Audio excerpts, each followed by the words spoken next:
The first thing that I did was I went to the Grand Rapids Public Library. And I would highly suggest that for anybody else who is interested in doing local or really any archival research. Talk to librarians and archivists first. They're very knowledgeable, they have amazing ideas.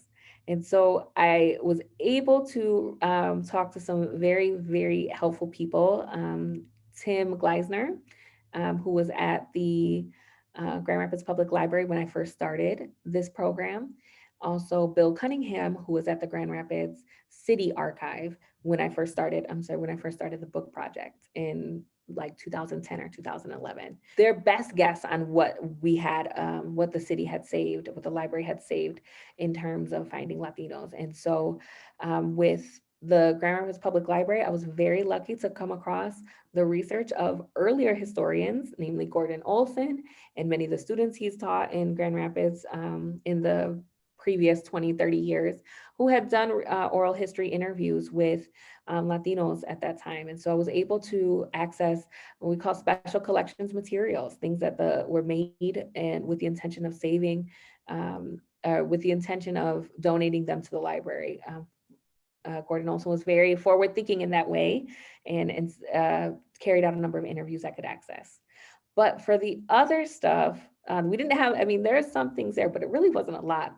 I had to get really creative to try to figure out how I could find proof that Latinos were there. One of the things that I came across is that there was really no um, kind of social service agency, church, anything that was paying attention to Latinos until the 1940s and 50s, even though I knew that they had probably been there since the 1920s, because that's really when they started to come to other areas in Michigan. And so one of the things that I did was look up city directories. So these are like phone books. And before phone books, these are like phone books, and phone books are these things that come to your house. Some of my students don't know what they are like, can't quite pin it. So they're things that come to your house. They're books, and they have people's names and addresses, our names and phone numbers. But we really don't use them anymore. Now, if you need a phone number, you Google it. But before we used to have phone books, and before phone books, they had city directories. So this would have people's address and name, address, and then they also listed the occupation of everybody who was listed in the directory. This might have been similar to like a school directory or something like that. But we had them for the entire city. And so I started looking through them page by page. These are like 500-page documents or books looking for Spanish surnames. Now, this is not a foolproof method for finding Latinos. It has flaws. One is that not all Latinos have Spanish last names, and not all people with Spanish last names are Latinos. But when using the context clues with trying to figure out where people were living, what their occupation was in the 1920s, I could help to kind of piece together if these people were Latinos. And so I started looking for Spanish last names and found them that way. And I just started building a database of addresses and names and occupations to kind of build a demographic portrait of what the Grand Rapids Latino population looked like as early as the 1920s. And while another example is of kind of this, we call this bottom up research, looking at what everyday people are doing, is at the Grand Rapids City Archives. I got a hold of a lot of materials that I needed to read across the grain. So that means when you examine a document for purposes other than what it was created for. So for example, the Grand Rapids City Archive had a box of fingerprint cards that were taken when somebody was arrested in Grand Rapids from the 1940s to the 1950s. And so these documents were created to keep a record of arrestees, to keep their demographic information, to keep their fingerprints on file, to see if they were repeat offenders, if they find their fingerprints anywhere else. But what I looked at them for was the demographic information. And with that, I was able to see this very rich portrait of who these people were and where they had been, because it included the questions that these documents asked included, name, birthday, where they were born, what their occupation was, where they lived, could they read, could they write. They also allowed me to see the kind of racial understanding of Mexicans in particular at this time, because these documents asked for the color, which is kind of like our idea of race, and the complexion, which is the literal color of somebody's skin, of the offenders. And so when Mexicans were arrested, a lot of people didn't understand, the arresting officers, instead of putting like white or black for race, they put Mexican. Or some people did put white because Mexicans were thought to be white at that time, at least legally, but not socially. And but for complexion, they would put like dark chestnut, copper, swarthy, medium brown, brown, all of these different things. And sometimes they would just put Mexican. Their complexion is Mexican. And so this opened up this door to be able to see how the white population in Grand Rapids were perceiving these people who were not on, or who are not along the white black racial binary. When they were somewhere in between, you could see the white population grappling with, well, who are these people and where do they fit?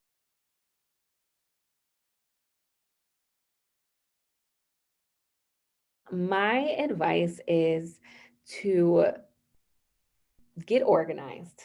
So I have a lot of students working on projects. So if you're looking at multiple primary source materials, which usually if you're working on a project, a research project, you have maybe more than a couple. One of the things that I would do, I love a good spreadsheet for organizing my sources. Lots of people do this differently, but one of the things that I suggest from my experience is getting yourself a spreadsheet, an Excel and Google Docs, and keeping really good organization of your sources. And so you want to track with the spreadsheet, you know, what the source is, like what type of source is it? Is it a newspaper? Is it a photo? Is it a letter?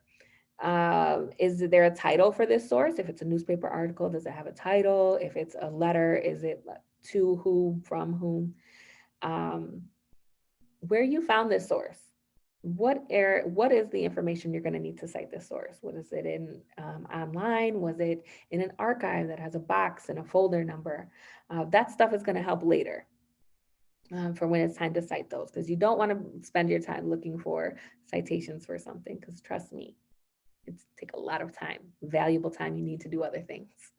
But then I would also write a description of the source in one of your Excel um, cells there. Write a description. What is the source actually about in your own words? And then also, is there anything are there any other, or what does this particular source relate to? So this is like tagging, basically how you tag things on the internet, how you hashtag things, right? When you want to look at something on the internet, if you look at a hashtag of shoes, you bring up all these shoes. So what type of ideas or topics does your source relate to? Is this a source that is about hashtag the police, hashtag race, hashtag education? This makes it so that you can search later. This is basically kind of like coding. Other disciplines do coding. We do them, historians, not so much, but this is a way that you can kind of use that methodology to help you when you're ready to look for things later. And then lastly, one thing I suggest is pulling quotes from the document that you find that are really compelling.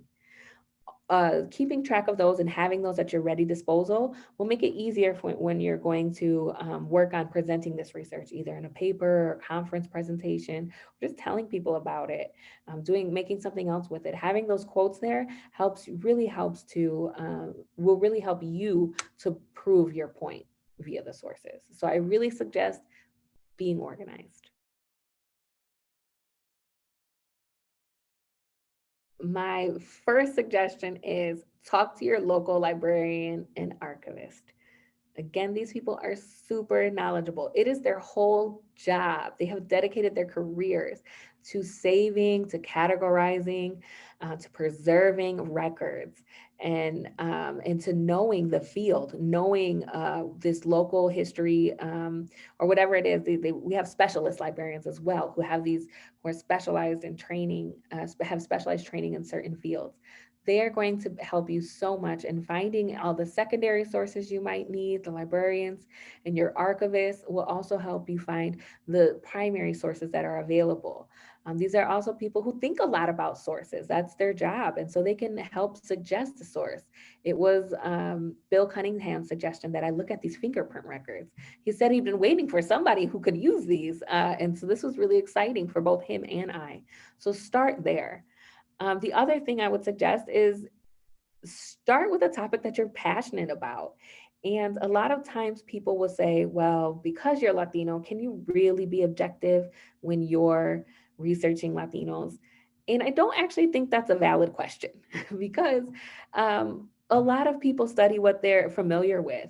When white folks study white folks, we don't say anything to them about it. We just assume they can be as objective as they need to be. And that's kind of what we do too. If you're passionate about it, even if it has to do with you, you're going to be as objective as you can be, because what we know is that really most things are subjective. Most things are dependent on our positionality, our experiences. But the documents, the research, that's your evidence. That's going to drive really the arguments. So do something you're passionate about, research something you're passionate about, regardless of what other people are telling you. If it's something that interests you, it's something that's going to inspire you to keep doing this day after day.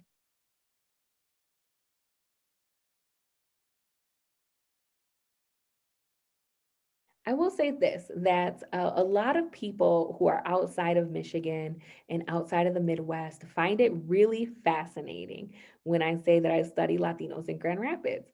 And the question is like, are there Latinos in Grand Rapids? And I think that it's very interesting because we are one of the places in Michigan, in the Midwest, that has a diverse cross section of Latinos in both ethnic group, class, and race. And one of the things that I can say from the research that I've done is that we're able to have this population, we're able to sustain it because of the work that people did in the 1940s, 50s, 60s, and 70s in making Grand Rapids a place that other Latinos could call home. So this was both a placemaking effort on behalf of the people who were living there in the night in that particular era, so that they could live there, but it was also safeguarding a future for their kids, for their grandkids. And even if they didn't think about it then, the work that they did in that time was making it so that Grand Rapids would continually be a destination for Latinos.